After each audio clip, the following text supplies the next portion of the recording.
పాటు తెచ్చిన తంట. ఏమి తెచ్చిందో చూద్దాం. రామయ్య సోమయ్య సంతకు వెళుతున్నారు. అలసిపోయి ఒక చెట్టు కింద కూర్చున్నారు.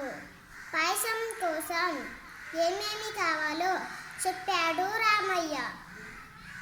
ఇదంతా చెట్టు మీదున్న 2 పిట్టలు విన్నాయి.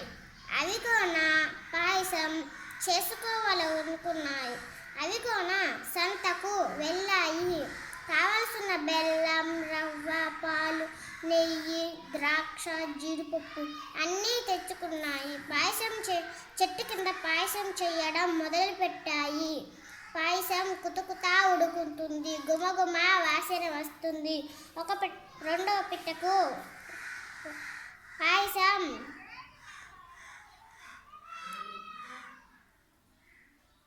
పాయసం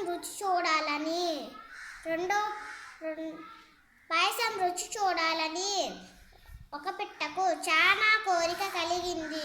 రెండో పిట్ట వారిస్తున్నా వినకుండా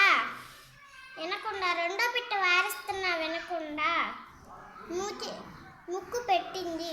ఇంకేముంది పిట్ట మూతి కాలింది.